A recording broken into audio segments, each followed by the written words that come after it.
Let me tell you something about my sister Vanessa. She has never done anything she didn't calculate first. Every word, every expression, every perfectly timed smile, deliberate. It took me 31 years to stop making excuses for her. She meant it. She always meant it. Lily's 7th birthday party was on a Saturday in late August. I'd spent 2 weekends on that cake. 3 layers, strawberry frosting, sugar flowers on top that I'd practiced 6 times. Lily had watched every attempt from the kitchen counter in her pajamas, completely serious. That one's a little droopy, Mommy. I know, baby. I'm practicing. The next one will be better. She was right. The party was everything it should be: 12 kids, balloons, pizza, the specific chaos that only exists when children are genuinely happy. My family arrived early because Vanessa sets the schedule and everyone adjusts. Her fiancé Derek came separately. She said he was finishing something for work, in the tone she uses when she wants you to understand how important their life is. For 2 hours, everything was fine. Then I went inside to get the cake. It wasn't there. I checked every surface. My Aunt Karen appeared in the doorway with an expression I didn't understand yet. She looked past me toward the side door. The cake was in the recycling bin. Not knocked over. Placed there. Frosting side down, the sugar flowers crushed flat, wrapped in the tablecloth from my dessert table. When I came back inside, Vanessa was pouring herself rose, and Lily, in her birthday dress with the yellow sash, was standing 3 feet away, completely still, looking at her aunt with an expression I will never forget. She had heard something. "What did you say to her?" I asked. Vanessa looked up, mildly inconvenienced. I told her the cake didn't look professional. She didn't really deserve a fuss over a homemade cake anyway. I ordered cupcakes from Maison Blanc. You're welcome. She didn't really deserve a fuss. My daughter heard every word. I did not make a scene. I said goodbye to 12 7-year-olds as warmly as I could, took Lily's hand, and walked out of my own house. We drove to a bakery, sat by the window, ate strawberry cake with plastic forks. Lily told me about every present. I listened to every word. But underneath that, something had shifted in me. Quietly. Permanently. A line that wasn't there before. 3 weeks passed.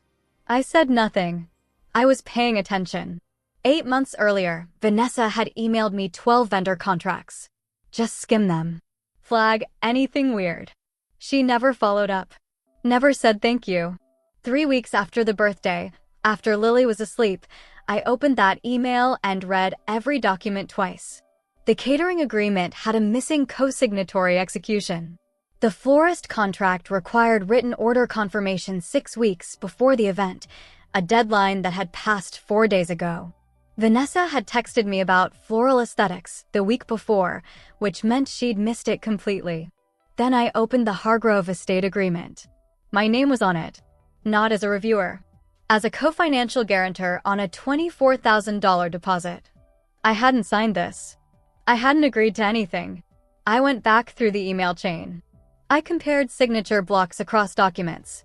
Then I found it, an unrelated document Vanessa had sent me 4 months earlier. I put the 2 signatures side by side. They were identical. Not similar. Identical. Same rendering, same positioning, same digital artifact in the corner. She had copied my signature from a previous document and embedded it in the venue contract. I closed my laptop, made tea, sat in the quiet of my house at 11:30 at night, and thought carefully about what I was holding. This wasn't leverage. This was fraud. My friend Dana is a paralegal. She called me back 2 hours after I sent her the documents.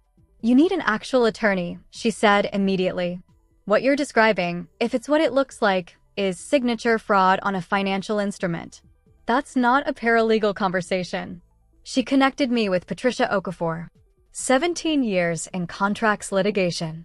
Calm, methodical, thorough. Patricia called 2 days later. "The signature duplication is clear. I've done a forensic comparison.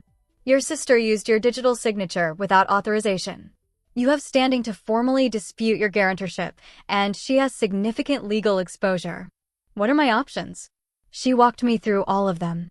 When we hung up, Vanessa texted, "Hey, still doing the welcome table florals? Derek's mom keeps asking." No apology. No acknowledgement. Just a request in cheerful punctuation, as if the last 3 weeks hadn't happened. I typed back, of course. Happy to help. Put my phone face down. She confused my silence for weakness.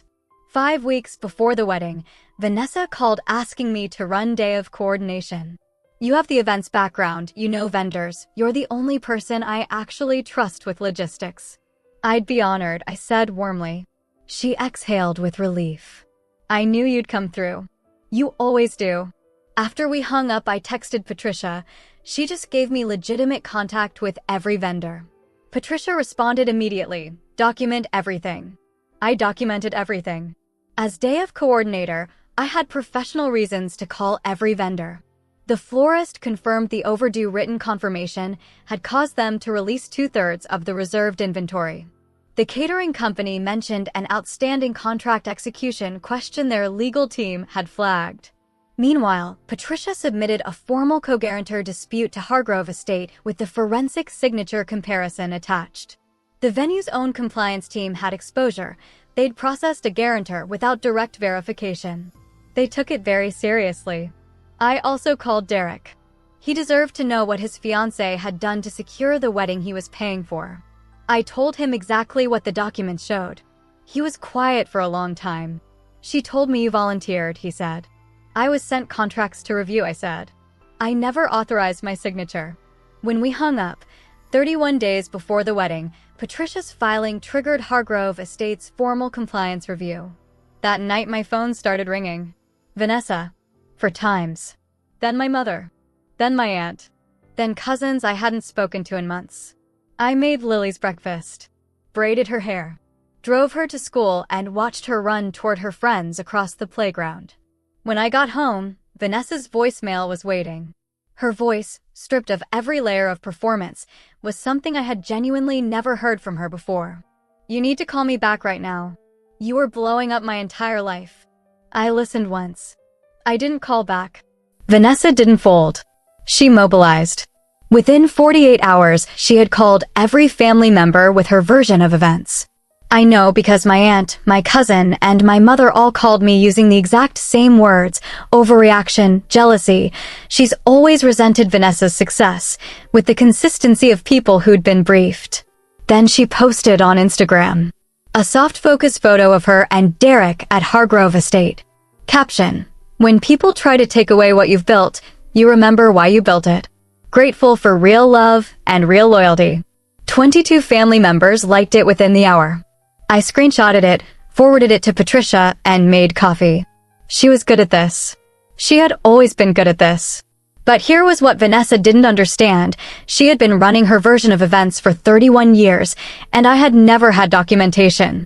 Now I had documentation. Patricia called that afternoon. Hargrove Estate is taking the dispute seriously. Their own compliance team has exposure. They processed a guarantor without direct verification. They've given Vanessa 14 days to re-execute the contract under her name alone. Can she qualify independently? That's the interesting question, Patricia said carefully. The original guarantor requirement existed because Vanessa's individual credit profile didn't meet the venue's threshold. That's presumably why she needed someone else's signature. So that was why. Her life looked expensive from the outside, but the wedding contract was in her name alone. Derek hadn't co-signed because she'd insisted on controlling it, and her individual financial profile hadn't been enough. So she'd used mine. Without asking. Without a second thought. Vanessa called me that night. Her voice was the most controlled I'd ever heard it, which meant she was the most frightened. Withdraw the dispute, she said. Tell Patricia to pull the filing. Tell Hargrove it was a misunderstanding. It wasn't a misunderstanding, I said. It was a mistake. I was overwhelmed. I was managing 12 vendors. Vanessa, you copied my digital signature from a document I sent you 4 months ago and embedded it in a financial guarantee. That's not a paperwork mistake. Silence. Then, what do you want?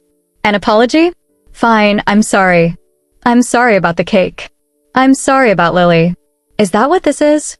You told my daughter she didn't deserve a fuss, I said quietly. In her birthday dress. She heard every word. She's 7. She'll forget. You're destroying my wedding over something a 7-year-old will forget. I understood then, completely, finally, that she would never get it. She was not capable of sitting inside someone else's pain long enough to feel its weight. This isn't only about Lily's birthday, I said. This is 31 years. The birthday was just the last time. Her voice went flat. Withdraw it. Or I will tell Derek's entire family what kind of person you are. I will make sure everyone knows you sabotaged my wedding out of jealousy. Vanessa, I said calmly.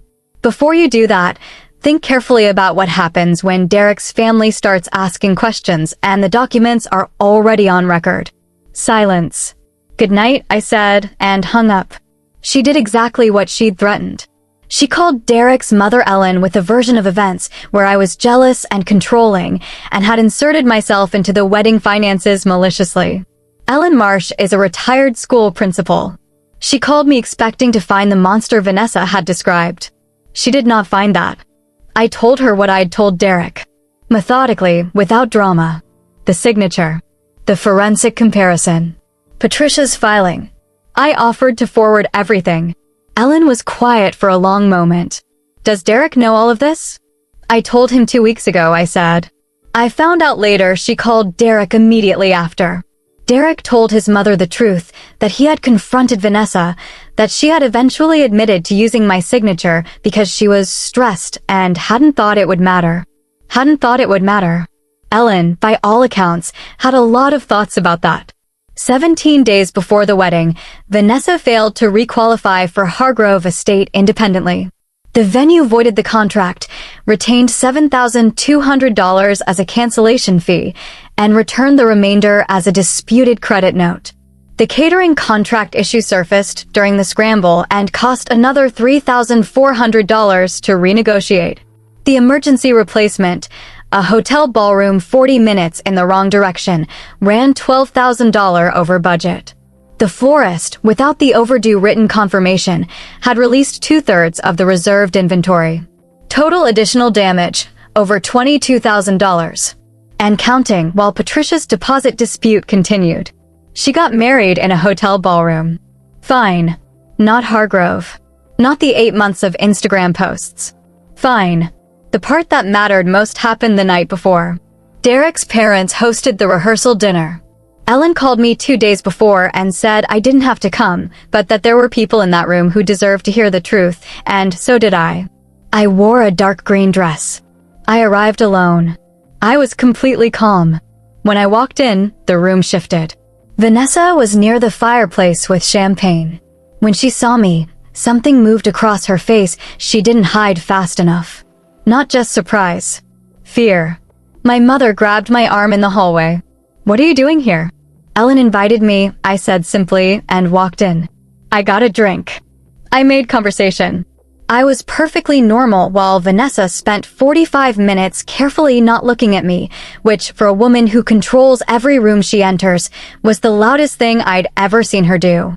Then Ellen called for attention. Robert, and I believe a marriage starts with honesty, she said, standing in the center of the room with 30 years of quiet authority behind her. Some of you know there were challenges recently with the wedding planning. Those challenges came from a serious breach of trust. The person who handled it with the most integrity is in this room tonight. She looked at me. 32 people looked between Ellen, me, and Vanessa. Vanessa's champagne glass was absolutely still. My mother was pale. My aunt studied the floor. We hope, Ellen continued, that as Derek and Vanessa begin their life together, accountability will be central to it. She raised her glass. To honesty. And to my son. The room echoed it back, uneven, uncertain. I raised my glass. I looked at Vanessa. She looked back. And beneath the composure she was white-knuckling into place, I saw something I had never seen there in 31 years. She understood. Not just what she'd lost, the venue, the money, the image. She understood that I had been patient and careful and completely calm, and that every consequence had flowed directly from her own choices. She had mistaken my silence for weakness her entire life. She was wrong. I stayed for dinner. I was pleasant. I left before dessert. A month later, my mother called. She talked for a long time about how hard it had all been for her. When she finished, I asked, "When Vanessa threw Lily's cake away and said she didn't deserve a fuss, what did you do?" Silence. "You were in that house," I said. "You heard it." "I didn't want to make a scene," she said finally. "You never do," I said. "Not when it costs you something with Vanessa." I kept my voice gentle. "I'm not punishing you. But I'm done absorbing things so everyone else stays comfortable. If you want to be in Lily's life, I hope you do. That has to change." She cried. I didn't apologize. 3 weeks later, Lily and I were making sugar flowers. She held one up and inspected it seriously. "Not droopy at all," she said. "You're getting good," I said. She set it carefully on the wax paper. Then, with the directness that 7-year-olds have before the world teaches them to soften things, "Mommy, do you think Aunt Vanessa is happy?" I thought about it honestly. "I don't know, baby. I think she's working on it." Lily nodded and went back to her petals. I watched her and felt something settle, not triumph, not bitterness. Something quieter. I had spent 31 years being useful, accommodating, invisible. I had called that grace. It wasn't grace. It was erasure. And I had participated in it. I didn't lose my